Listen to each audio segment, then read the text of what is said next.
Oi, tudo bem com você? Meu nome é Roberto, eu sou professor de Geografia e na aula de hoje eu quero falar um pouquinho sobre os limites de placas tectônicas. O que acontece onde as duas placas se encontram? Como que essas placas se movimentam? É isso que eu vou responder na aula de hoje, uma coisa bem simples para você, certo? Antes de mais nada, eu peço duas coisas: que você se inscreva no canal e que você deixe seu like, fechou? Então, tranquilo? Tudo suave? Então, vamos lá. Primeira coisa, é importante falar que os movimentos das placas tectônicas é considerado uma força endógena de formação do relevo. Por quê? Porque onde há encontro de placas tectônicas, nós temos a formação de relevo, nós temos a formação de montanhas, por exemplo. Né? Então, nós temos ali também a formação de fendas oceânicas, enfim. Então, nós temos formação de relevo que vem de dentro do planeta para fora, porque as placas tectônicas, elas se movimentam por forças internas do planeta, elas se movimentam por forças dentro do nosso manto terrestre. Então, por conta disso, né, é dito, né, que o movimento das placas tectônicas é um movimento endógeno de formação do relevo, onde endo significa dentro, então formação de dentro para fora. Quanto ao limite, o que é o limite? Limite é a borda da placa, o limite é a ponta da placa. Como o nome diz, é o limite mesmo, é onde a placa termina e começa a outra. Então, nesse lugar onde as placas se encontram, nós damos o nome de limite de placa tectônica. E aí é nesse lugar que acontecem alguns fenômenos importantes, que são os abalos sísmicos, né, que na Terra é terremoto, no mar é maremoto. Nós temos a atividade vulcânica, né? Os vulcões acontecem, né? Eles entram em erupção em locais de encontro de placas tectônicas, né? A orogênese, que é a formação de montanhas, né? Que são chamados dobramentos. Por que é dobramento? Porque duas placas vêm, juntam-se e dobram o relevo, igual uma folha de papel. Se você pressionar os dois lados da folha de papel, ela vai dobrar. Isso é um dobramento. Orogênese, formação de montanhas. Os dobramentos modernos são aquelas montanhas que continuam crescendo todo ano alguns centímetros, tipo o Monte Everest. Né? O Monte Everest ele é formado por alguns contextos diferentes, tá? Por isso que ele é um monte, não é uma montanha específica. Mas um dos contextos que fazem o Monte Everest crescer é exatamente o movimento das placas tectônicas. Então, é um dobramento moderno por conta disso. Ele continua crescendo, continua no encontro de placas ali. Os dobramentos antigos são as montanhas, por exemplo, do Brasil, porque o Brasil não está no limite da placa, o Brasil está no meio da placa, está no interior da placa. Então, as montanhas antigas, elas não crescem mais, pelo contrário, elas só diminuem por conta dos agentes erosivos. É a chuva quebrando o relevo, é o vento quebrando o relevo, e tudo isso vai fazendo com que as montanhas, né, elas vão abaixando o seu tamanho. Então, elas só estão diminuindo, não crescem mais. Então, por isso são chamados de dobramentos antigos. Um dia já foram jovens, agora estão só diminuindo. Igual é a nossa vida, né? A gente vai crescendo, vai crescendo, vai crescendo, aí vai ficando um idoso, vai abaixando, abaixando, e é assim que acontece com as montanhas também. Aliás, uma curiosidade, né? O Brasil, por estar no interior da placa, né, o Brasil não tem os grandes terremotos. Mas o Brasil tem terremotos que acontecem ou por terremotos que vêm de outros países, ou por terremotos dentro das falhas geológicas, ou por movimentação, né, do soerguimento, que a placa tectônica dá uma subida, uma descida. Por isso que tem terremotos no Brasil. Mas os grandes terremotos, aqueles terremotos destrutivos, né, que matam milhares de pessoas, o Brasil não tem. Isso aí acontece só no limite da placa tectônica.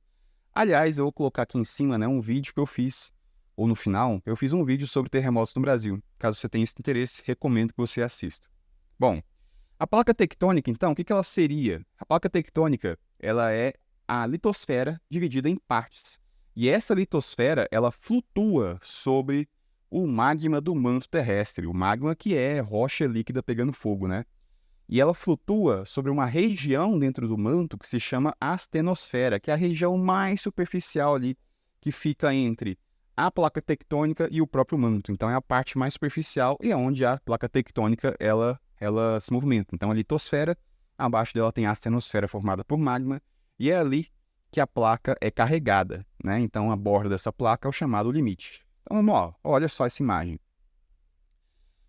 Como que as placas tectônicas elas se movimentam? Elas se movimentam por uma força, por um movimento, por uma corrente, por uma célula, como se queira chamar, chamada de convecção. Então, a corrente de convecção, a célula de convecção, ela faz o seguinte, e isso aqui você pode observar, inclusive no ar, na água.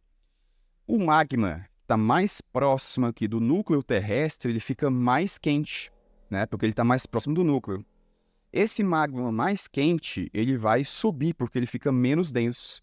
Então, como fica menos denso, ele sobe e empurra o magma menos quente, o mais frio, para baixo, porque ele é mais denso. E isso vai fazendo esse movimento circular, e esse movimento circular carrega a placa tectônica para um lado ou para o outro. Então, a força de convecção, o movimento de convecção faz isso. Vou dar um exemplo para você no seu dia a dia, caso você tenha achado abstrato. O ar-condicionado, já percebeu que o ar-condicionado, pelo menos os mais tradicionais, eles ficam em cima da sala? Por que que acontece isso? Porque o ar frio faz a mesma coisa, o ar frio ele é mais denso, ou seja, entre aspas, né? Ele é mais pesado e por isso ele vai pesar no ambiente, ele vai descer. É por isso que o ar-condicionado fica em cima, porque se ele ficasse embaixo, ia gastar muito mais energia, né? Seria prejudicial ao meio ambiente, então ele fica em cima, pelo menos os tradicionais. Um aquecedor é o contrário, o aquecedor fica embaixo da sala. Por quê? Porque o ar quente ele é menos denso, então ele sobe. Ele é mais leve, entre aspas, né? Então ele sobe. Então por isso que o aquecedor fica embaixo. Isso também acontece no nosso dia a dia. Por exemplo, no interior do Brasil, no meio do ano, né, que tem menos influência das correntes marítimas, no interior do Brasil, no meio do ano, é o inverno. Então o que acontece? Tem dias que amanhece um pouquinho mais frio no inverno.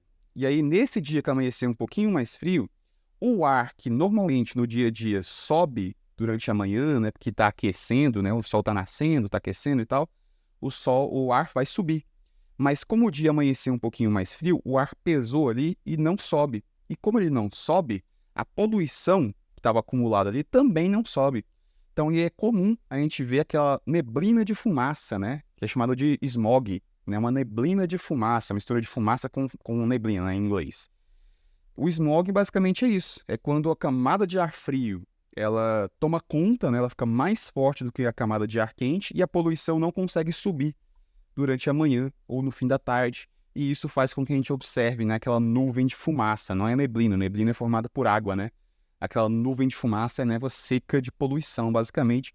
Porque no nosso inverno, no meio do ano, na parte central do Brasil, tem dias mais frios e ainda por cima tem muitas queimadas, justamente porque o nosso inverno no interior do Brasil ele é seco.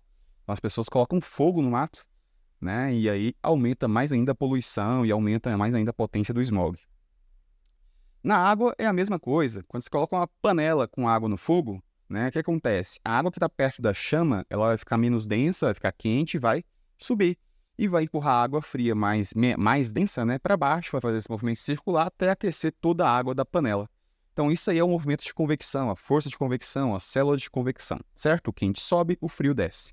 Isso acontece inclusive no ar, as nuvens de tempestades, enfim, tornados, enfim, essa é uma explicação para muita coisa no nosso planeta. Inclusive, tem um vídeo sobre tornados, tá? Caso você queira assistir.